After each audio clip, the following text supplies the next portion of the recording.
कैसे जीता बाबर ने भारत को। 16वीं सदी के शुरू में अफगानिस्तान से बंजारों की एक टोली हिंदुस्तान में घुस आती है।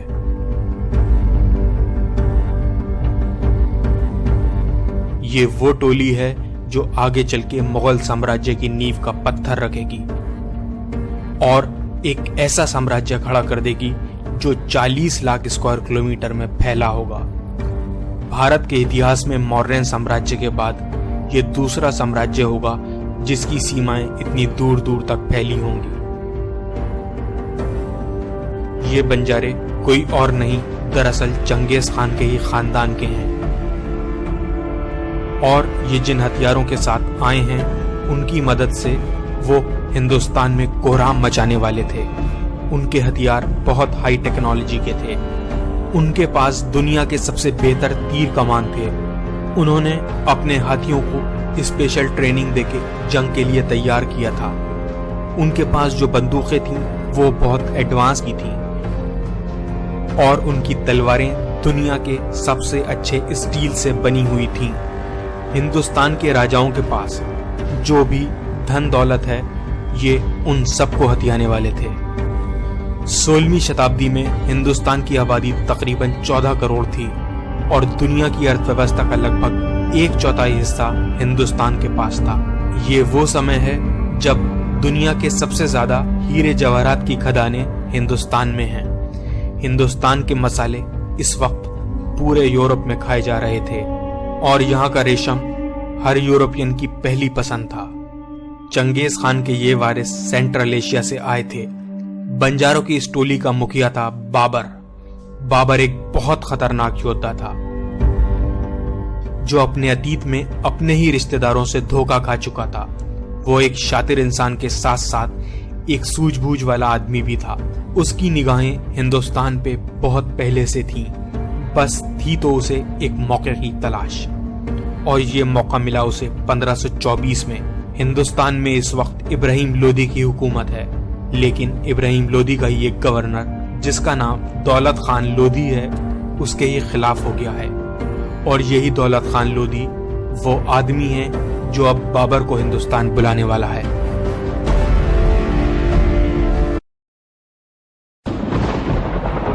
नाम ज़हीरुद्दीन मोहम्मद बाबर का जन्म 14 फरवरी 1483 ईस्वी में हुआ। बाबर अपने पिता की ओर से तैमूर का 5वां एवं माता की ओर से चंगेज खां का 14वां वंशज था। उसका परिवार तुर्क जाति के चगताई वंश के अंतर्गत आता था। बाबर अपने पिता उमर शेख मिर्जा की मृत्यु के बाद 11 वर्ष की आयु में शासक बना। उसने अपना राज्याभिषेक अपनी दादी एहसान दौलत बेगम के सहयोग से करवाया। बाबर ने अपने फरगना के शासनकाल में 1501 ईस्वी में समरकंद पर अधिकार किया जो मात्र 8 महीने तक ही उसके कब्जे में रहा। 1504 ईस्वी में काबुल विजय के उपरांत बाबर ने अपने पूर्वजों द्वारा धारण की गई उपाधि मिर्जा का त्याग कर नई उपाधि पादशाह, जिसे हिंदी में सम्राट कहते हैं, धारण की। बाबर का भारत के विरुद्ध किया गया प्रथम अभियान 1519 ईस्वी में यूसुफजई जाति के विरुद्ध था। इस अभियान में बाबर ने बाजौर भेरा को अपने अधिकार में किया। ये बाबर का प्रथम भारतीय अभियान था जिसमें उसने तोपखाने का प्रयोग किया था। 1519 ईस्वी के अपने दूसरे अभियान में बाबर ने बाजौर और भेरा को पुनः जीता,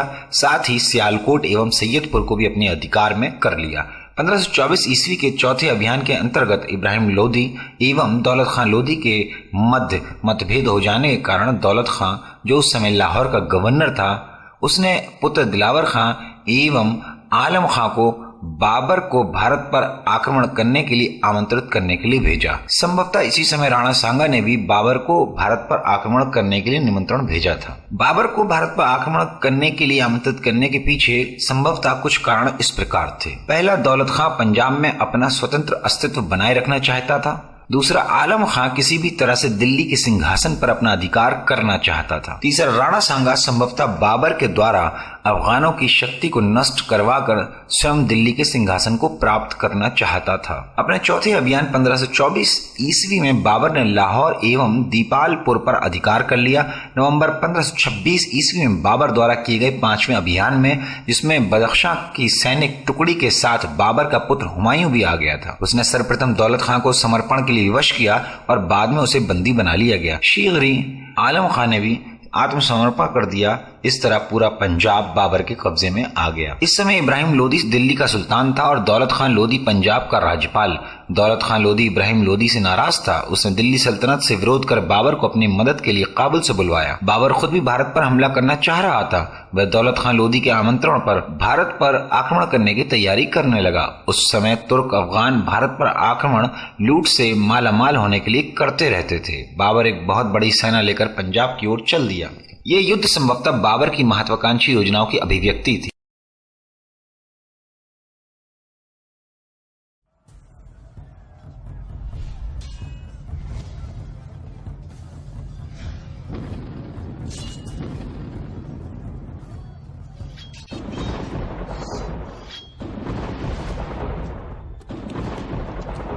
गर्मी बहुत थी, सूरज आग उगल रहा था।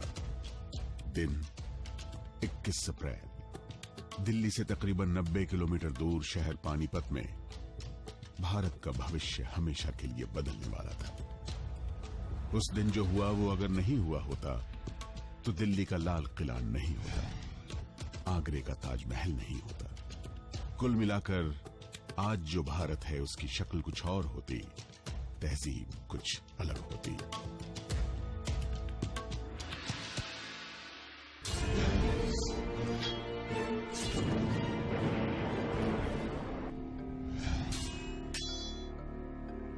आज से तकरीबन 490 साल पहले मौजूदा हरियाणा राज्य का पानीपत जिला भारत के भविष्य का साक्षी बनने वाला था, गवाह बनने वाला था। हम मान सकते हैं कि यही वो जगह है जहां भारत के भविष्य को हमेशा के लिए बदलने वाला पानीपत का पहला रक्त रंजित युद्ध लड़ा गया।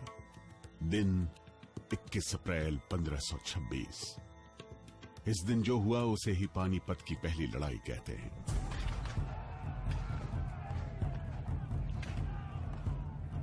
यह लड़ाई दिल्ली के तख्त के लिए नहीं, भारत पर कब्जे के लिए लड़ी गई थी। इसके दो पक्ष थे। एक, काबुल का तत्कालीन शासक जहीरुद्दीन मोहम्मद बाबर। बाबर अपनी पुश्तैनी रियासत फरगना और समरकंद को हारने के बाद बहुत मुश्किल से काबुल पर कब्जा कर पाया था।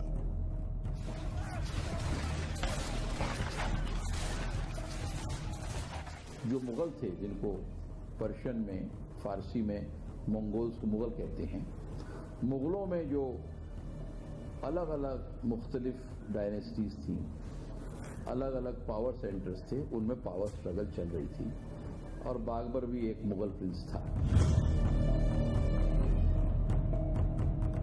बाबर, आपको पता है कि जब वो 11 साल का था वो फरगाना किंगडम का प्रिंस था। वहां उनके पिताजी का देहांत हो गया। वो राजा बन गए एट द एज ऑफ 13 और फरगाना एक छोटा सा किंगडम था जो कि अफगानिस्तान, उज़्बेकिस्तान में पड़ता है। जब वो उसने किंगडम को टेक ओवर किया, उसके बाद जो उसके कजन्स थे, अंकल्स थे, उसको निकालने की कोशिश की। 20 साल के लिए वो 3 बार फरगाना और समरकंद से ऑक्यूपाई किया, निकाला गया, ऑक्यूपाई गया, निकाला गया। लेकिन तकरीबन 1504 में उसने काबुल का कब्जा कर लिया। अब उसको एक प्रकार का बेस मिल गया। और यहीं से भारत को लेकर उसकी आकांक्षाएं बढ़ने लगी। उस वक्त दिल्ली की गद्दी पर इब्राहिम खान लोदी बैठा था। पानीपत की पहली लड़ाई का दूसरा किरदार था लोदी वंश का यही तीसरा शासक इब्राहिम लोदी। उनके एक भाई हुआ करते थे सिकंदर लोदी। सिकंदर लोदी महत्वाकांक्षा रखते थे और वो चाहते थे कि वो सुल्तान बने। इस वजह से उन्होंने राजपूतों से संधि की और जब सिकंदर लोदी के खिलाफ इब्राहिम लोदी ने एक्शन लिया तो सिकंदर लोदी दिल्ली से भाग के राजपूताना चले। ऐसा बताया जाता है स्रोतों के आधार पे कि सिकंदर लोदी और उनके कुछ दोस्त जो इब्राहिम लोदी के खिलाफ थे और इब्राहिम लोदी को दिल्ली के तख्त से हटाना चाहते थे और दिल्ली पर कब्जा करना चाहते थे, दिल्ली को अपने प्रभुत्व में लाना चाहते थे, उन शक्तियों ने बाबर को न्योता दिया हिंदुस्तान। बाबर ने काबुल पर कब्जा तो कर लिया था, लेकिन काबुल वैसी जगह नहीं थी जिससे वो संतुष्ट रह सकता था। और जब 1523 में न्योता आया, तब बाबर समझ चुका था कि भारत में घुसने का सही मौका आ चुका है। 1524 में बाबर ने लाहौर पर कब्जा किया। लाहौर नाम तब पूरे पंजाब सूबे के लिए होता था। लाहौर में बाबर गैरिसन यानी फौजियों के लिए एक गढ़ स्थापित कर लौट गया। साल 1525 बाबर ने एक बार फिर काबुल से दिल्ली की ओर रुख किया। तत्कालीन भारत में बाबर तब दाखिल हुआ जब उसकी फौज ने पेशावर के पूरब से बहने वाली हारू नदी को 17 नवंबर 1525 के दिन पार किया। यहां से सिंधु नदी तक पहुंचने में उसे 28 दिन लगे। बाबर ने 15 दिसंबर 1525 को सिंधु नदी पार कर ली। इस मकाम पर बाबर ने अपनी फौज का लेखा जोखा भी किया।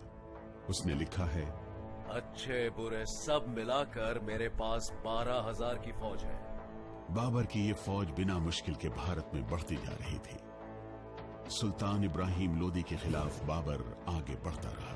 उसकी फौज ने रोपड़ में सतलुज नदी पार की और वो अंबाला पहुंच गया, बेरूट टोक।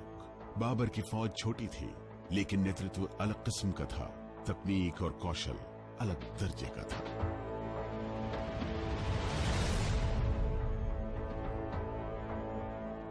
उसके पास ज्यादा कुछ फोर्सेस नहीं थे। रिकॉर्ड्स के अनुसार तकरीबन 12 या 15,000 की फौज उसके पास थी, लेकिन उस जो फौज थी वो तमाम वेटरन्स थी। तमाम फौज ने बाबर के अंदर के साथ साथ 8-10 लड़ाई लड़ चुके थे। अफगानिस्तान में, उज़्बेकिस्तान में, पर्शिया में। वो ट्रेन्ड बैटल हैडल्ड वेटरन्स थे। 3 चीजें बाबर की फौज में बहुत अहम किरदार अदा कर रही थी। एक, बाबर का तोपखाना। उससे पहले हिंदुस्तान में तोपखाने का इस तरीके से इस्तेमाल किसी फौज ने नहीं किया। दूसरा, जो सेंट्रल एशिया की खासियत थी, जिसको हम लोग बोलते हैं घुड़सवार तीरंदाज, माउंटेड आर्चर्स। और तीसरा, मैचलॉक, जिनको हम लोग बोलते हैं बंदूक। बाबर रोपड़ के बाद शाहाबाद होते हुए सरस्वा पहुंचा। सरस्वा से आगे बढ़ने के साथ ही बाबर की फौज ने आसपास के गांव वालों से बड़ी संख्या में बैलगाड़ियां खरीदनी शुरू कर दी। ये उसकी एक बड़ी रणनीति का हिस्सा था।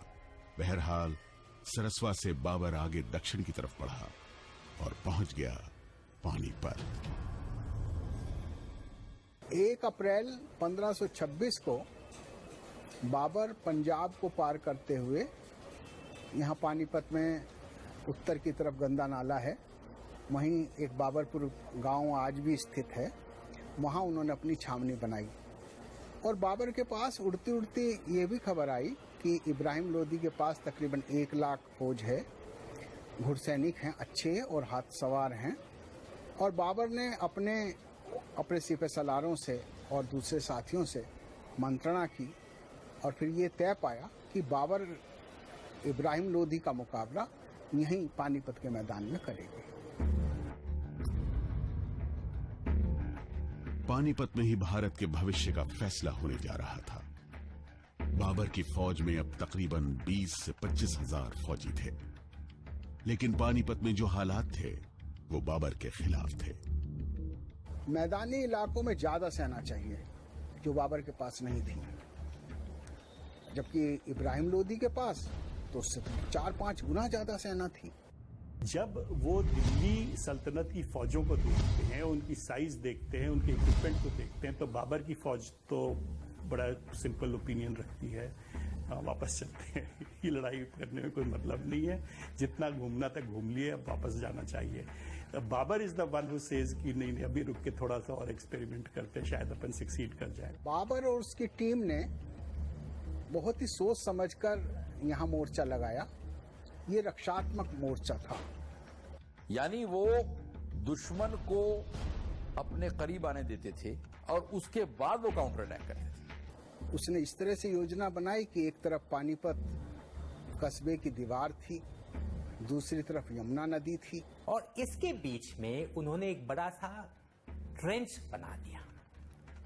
ये ट्रेंच यमुना नदी के एक पुराने अलाइनमेंट के साथ साथ चलता था। उन खाइयों के ऊपर पत्ते,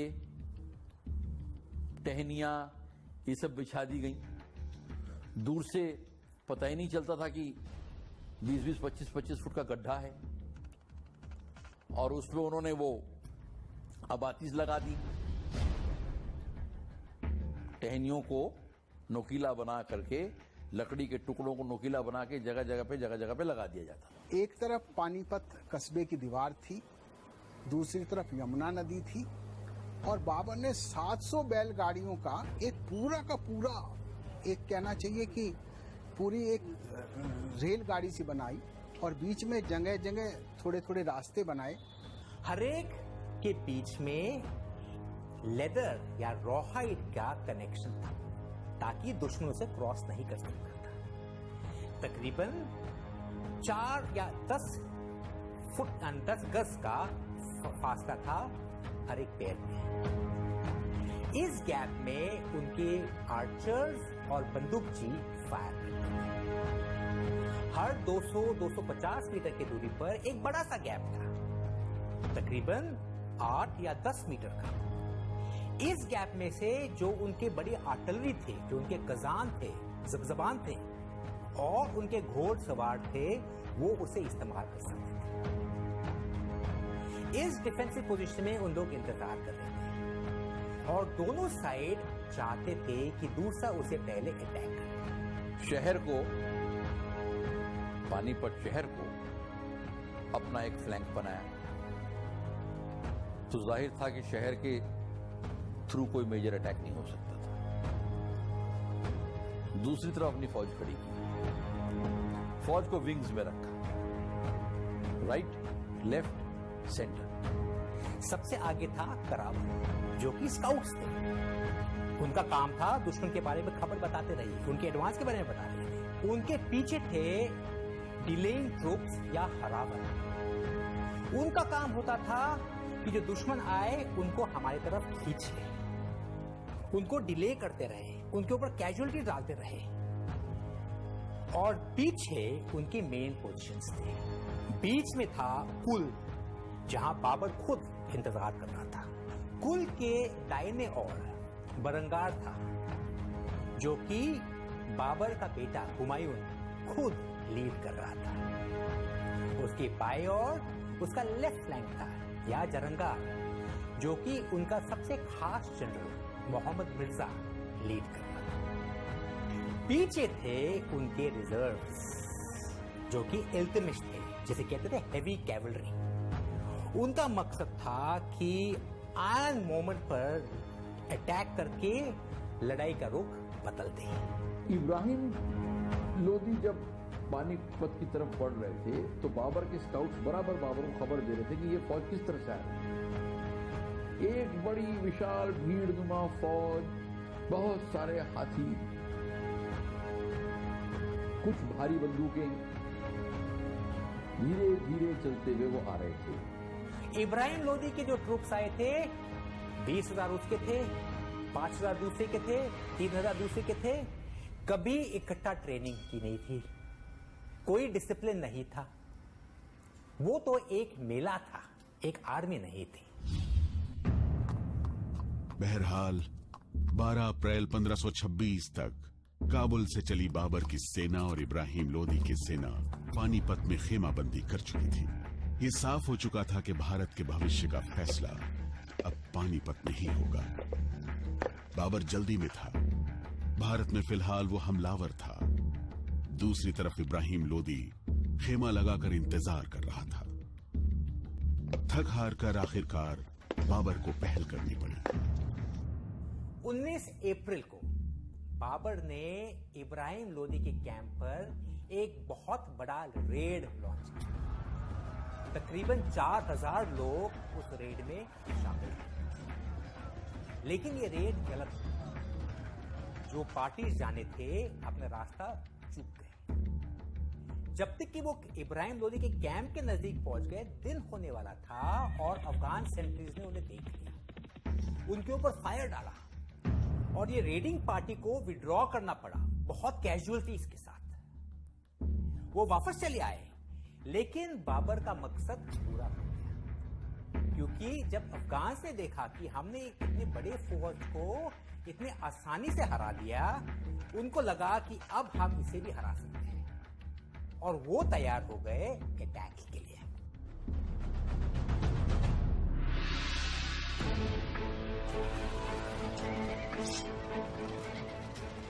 सुबह तड़के भोर अहले सुबह इब्राहिम लोदी ने कूच किया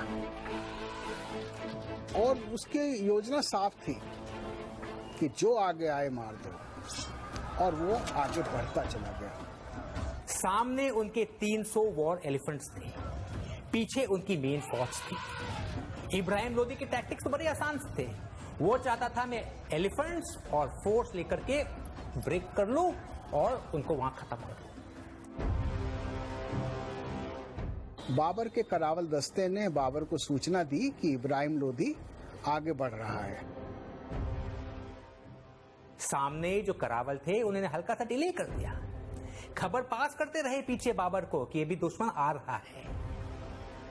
हरावल ने उनको कांटेक्ट किया और वो भी पीछे पीछे हिलते रहे। तकरीबन 8 और 9 बजे के बीच में इब्राहिम लोदी की आर्मी ने बाबर के मेन डिफेंस से कांटेक्ट कर दिया, और वहां उन्हें देखा ये सामने डिच है और ये फोर्टिफिकेशंस तैयार है।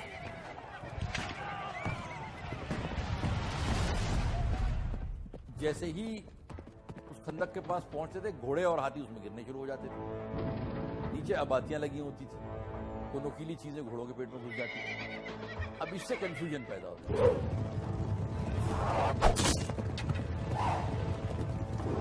पहला शॉक वही मिला था। जैसे ही वो 200-300 मीटर के गज के दूरी पर आ गए, बाबर के आर्टिलरी ने फायर खोला, उनके कैनन से फायर किया। शायद उनका इफेक्ट ज्यादा नहीं होगा, क्योंकि उस जमाने में रेंजेस ज्यादा नहीं थे, ना ही कैनन्स का असर इतना ज्यादा था। लेकिन उसका क्या असर हुआ था, जो आवाज हुआ, जो धमाका हुआ, जो फ्लैश बना, जो वॉर एलिफेंट्स थे आगे, वो देख करके घबरा गए और घबरा करके वो पीछे हटने लगे। जब दुश्मन हड़बड़ाहट में पीछे हटता था, उस वक्त बाबर तुलगुआ इस्तेमाल करते थे, आउट फ्लैंकिंग मैन्यूवर। तो दुश्मन को क्या लगता था, हम पीछे हट रहे, पीछे से भी हमला हो रहा है। ये होती थी एक बहुत तेज घुड़सवार की टुकड़ी, तुलुकमा जो होती थी, और उनको आदेश दिया जाता था कि अब आप फौज के दाएं से हमला कीजिए या लेफ्ट फ्लैंक से हमला कीजिए, तो फौज को आउट फ्लैंक कर देते थे। और उनके पास एक खास हथियार था, जो कि था डबल कर्व बो, एक छोटा हथियार। लेकिन उसका फायदा क्या था, उस हथियार से घोड़सवार तकरीबन 220-250 गज की दूरी पर फायर कर सकता था।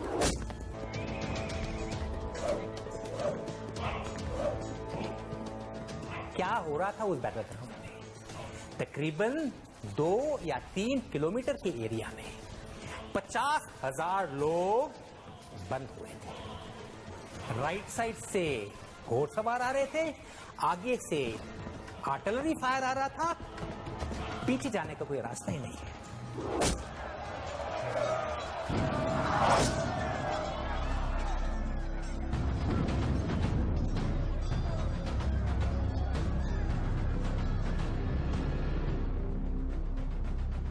इन हालात में सुल्तान इब्राहिम लोदी के एक वफादार ने कहा, बेहतर हो कि आप इस वक्त मैदान जंग से चले जाएं। अगर आप महफूज रहेंगे तो फिर से बड़ी फौज जमा हो जाएगी और हम मुगलों से जंग कर सकेंगे। कहते हैं इब्राहिम लोदी ने जवाब दिया, बादशाहों के लिए मैदानी जंग से भागना बहुत शर्म की बात है। देखो कितने अमीर उमरा साथी और वफादार दोस्त शहीद हुए पड़े हैं, अब हम कहां भाग कर जाएं? फिर इब्राहिम लोदी ने शेर पढ़ा, हम किसी और तरफ जाएं ये मर्दानगी नहीं है, सुर्ख रुओं का काम नहीं पीला होना।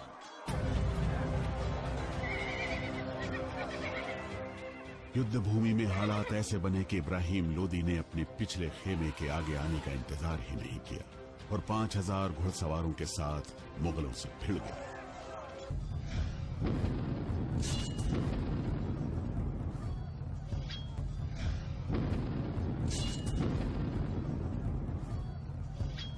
पानीपत की पहली लड़ाई नाजुक मोड़ पर थी। इसी के साथ भारत का इतिहास भी और भविष्य भी। बाबर ने अपनी पूरी ताकत झोंक दी थी। अगर लड़ाई आगे खींचती तो बाबर को लौटने के अलावा कोई चारा नहीं बचता। बाबर अगर 21 अप्रैल को पीछे हटने का फैसला कर लेता तो आज भारत में न ताजमहल होता और न ही दिल्ली का लाल किला। अकबर नाम के बादशाह का इतिहास की किताबों में जिक्र भी नहीं होता, लेकिन लगता है इब्राहिम लोदी ने जल्दी कर दी थी। कुछ ही देर बाद सुल्तान इब्राहिम लोदी का सर बाबर के सामने पेश हुआ। उसकी लाश वाकई धूल और खून में सनी हुई मिली। सिर का ताज और आफताब गिर यानी शाही हुकूमत की निशानी वाला छत्र अलग पड़ा था। बाबर खुद उस जगह पहुंचा जहां सुल्तान इब्राहिम लोदी की लाश थी। उसने मिट्टी से लाश को उठाया और कहा, तेरी बहादुरी को सलाम। लेकिन जो बाकी 20-25 हजार लोग जो गिर गए थे, जो सैनिक थे, उनको ऐसा कुछ नहीं हुआ था। उनके सर काटे गए थे और एक छोटा पहाड़ बनाया गया। बाबर कहता है उसके मेमोइर्स, बाबर नामा में एक 33 फुट का पहाड़ बनाया था सिर्फ सरों का। लेकिन उसके बाद मुगल सैनिकों ने भागते हुए अफगानों को खदेड़ा है, दिल्ली से, पानीपत से दिल्ली, आगरा तक, और हर जगह मारे गए अफगानों के सिरों का मीनार बनाते चले गए, जो उनकी शायद एक तरह से परंपरा थी, ये बताने के लिए कि इस इलाके में अब हम काबिज हुए हैं। बाबर कहता है, the battle commenced when the sun was spear high and by midday the enemy lay in the dust। ये 6 घंटे की लड़ाई इंडिया का इतिहास अगले 330 साल के लिए बदल गया।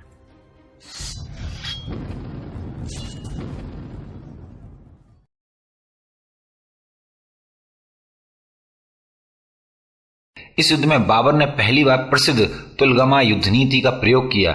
इसी युद्ध में बाबर ने तोपों को सजाने में उस्मानी विधि का प्रयोग किया था। बाबर ने तुलगमा युद्ध पद्धति उज़्बेकों से ग्रहण की थी। पानीपत के ही युद्ध में बाबर ने अपने प्रसिद्ध निशानेबाज उस्ताद अली और मुस्तफा की सेवाएं ली। इस युद्ध में लूटे गए धन को बाबर ने अपने सैनिक अधिकारियों, नौकरों एवं सगे संबंधियों में बांट दिया। संभवतः इस बंटवारे में हुमायूं को वो कोहिनूर हीरा प्राप्त हुआ, जिसे ग्वालियर नरेश राजा विक्रमजीत से छीना गया था। इस हीरे की कीमत के बारे में ये माना जाता है कि इसके मूल्य द्वारा पूरे संसार का आधे दिन का खर्च पूरा किया जा सकता था। भारत विजय के ही उपलक्ष्य में बाबर ने प्रत्येक काबुल निवासी को एक चांदी का सिक्का उपहार स्वरूप प्रदान किया था। अपनी इसी उदारता के कारण उसे कलंदर की उपाधि दी गई।